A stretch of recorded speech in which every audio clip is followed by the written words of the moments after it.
have not changed. A Christian author in America, he says that till today, for the last 1200 years, there is a book which is not changed of its pure form, that is only the Quran. Sir William Moore, he is a critic against Islam, but he says the only book that I found till today, 200 years before he made this claim, that this is not yet fabricated. And being a Christian, he says, look, we know this book is fabricated. So I hope that answers the questions. Nowhere these two books is comparable, but there are some similarities which we might find ourselves. The research have already been done. You know, Sheikh Ahmed Deedat, he has a tremendous job to do research on this book. And now there are also research going on about the Bible, about the Quran.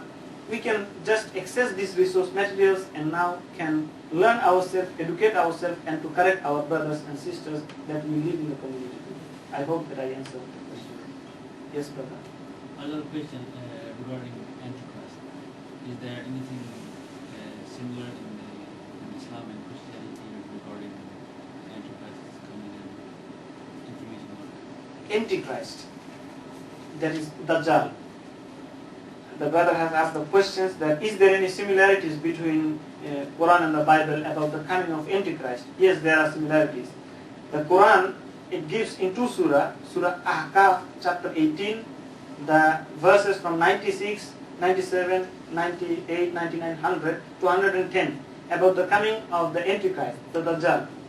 It is an indication about Yajuj Majuj and about the coming of the last hour. But the hadith have clearly defined about Dajjal.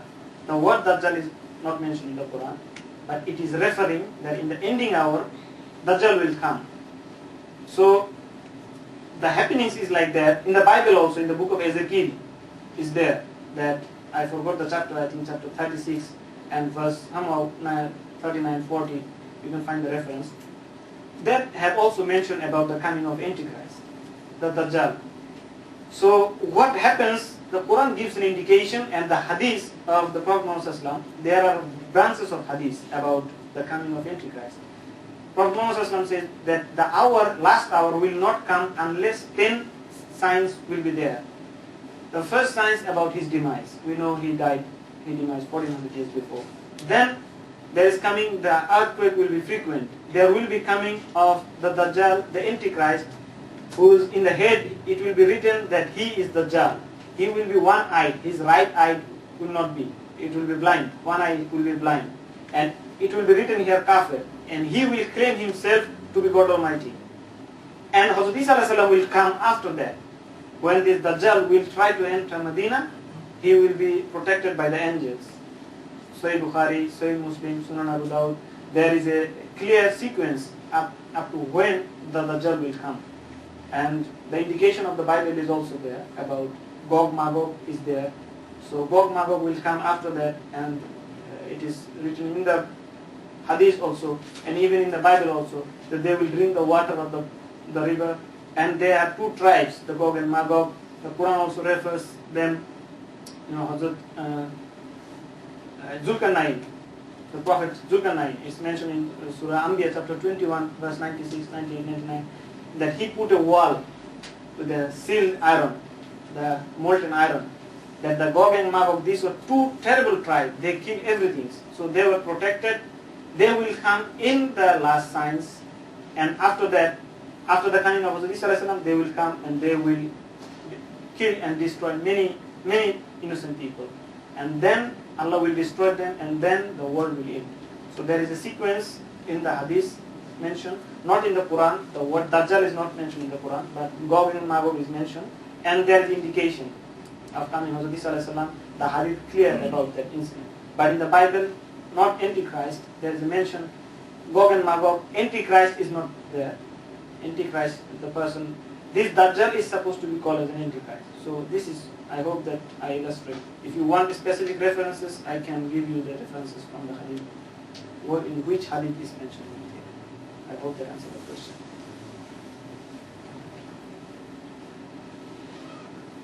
Yes, sister. I have a question outside the topic.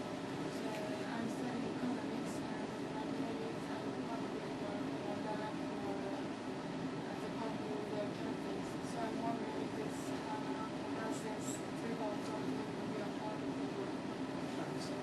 the sister have asked a very important questions, though it's not relevant, but for her significance it is relevant. She wanted to know that she is studying economics and she, I don't know, you intend to work, or she said maybe she's supposed to work in a bank or a financial transaction company, and we know that majority of the company in Europe, they deals with riba or interest or usury. So is it halal or haram? Sister, as far as the riba is concerned, the verses of the Quran, there is no less than 8 verses in the Quran refers to this particular subject. Surah Baqarah chapter 2 verse 275, thrice the word riba is there. 76, 77, 79, Allah subhanahu wa ta'ala says that those who are dealing with riba, if you not give up the dealings of riba, then take a notice of a war against Allah and His Messenger. So, and there are verses in Surah Imran chapter 3 verse 130, Surah Rum chapter 30 verse 31, that we must avoid riba. Now, in these circumstances, the Prophet ﷺ have cleared these things, that if someone works in the bank or some institution which the majority of the dealings is containing haram or illegal activities that has been mentioned in the Quran and the Hadith, then that benefits or the salary from that institution is not permissible in Islam. That is strictly prohibited. Why? Because if you work in a bank, maybe you will be a cash counter. You have to record the things. Nabi Sallallahu Alaihi Wasallam, he clearly mentioned, Sahih Bukhari, in the book of the dealings, riba and interest, dealings about the money and financial transactions. You will find that book that these 4 people in the first sense will be cursed by Allah and His angels and the messenger. The first one who give the riba, the second one who take the riba, the third one who note it down, and the fourth one who took benefits from it. So there is a clear indication from the hadith. Now what we have to see, we Muslims now in Sweden, alhamdulillah, 500,000, 400,000 plus. We must try to identify and to create our own financial institution, because Muslims have money. Now the Europe has already accepted these things, interest free. So if you know there are some banks which is not dealings based on riba or interest, and there is no activity such a things, you have to do research. That if there is no certain activities like which is being discouraged or haram in Islam, then it can be permissible if you have a broad knowledge. If not, abstain from all these things. Maybe Allah subhanahu wa ta'ala will give you something better than what you are expecting. So we must see through that we are following the commandments of Allah. Maybe this 20,000 or 30,000 krona may give you benefits for a certain time. But ask Allah subhanahu wa ta'ala for the sustenance that is superior than that. If we access halal earnings, and if we get benefits from this, inshallah Allah will give benefits to us in this world and in the hereafter. So I would encourage you and pray for you, sister, that you should try in a heart and soul to avoid all this fitna. Try to encourage the Muslim society here so that they can establish their own financial institution where the Muslim brothers and sisters, those who are expert on the field, they can get access and they can benefit from it. I hope that I answered your question. Yes, sister. Jag tar på svenska. You can ask in svenska, you can translate it for each one. Okej. Om man är muslim och man träffas med en kristen och märker liksom att det är någon skillnad mellan alltså religionerna, är man inte villig liksom som en muslim att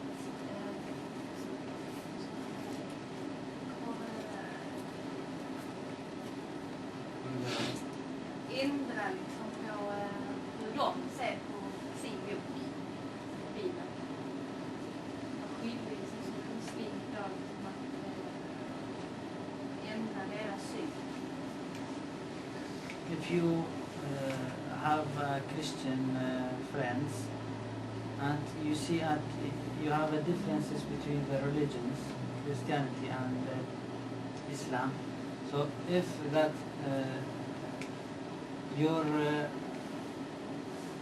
if that must we change their view about their religion, if we see the contradiction or Okay, differences okay. between the religion. as far as I understand from the question of the sister, that we have our neighbors and friends from different religion, specifically Christian, maybe he's a Jew, or maybe Hindu, or maybe any other religion, or maybe atheist.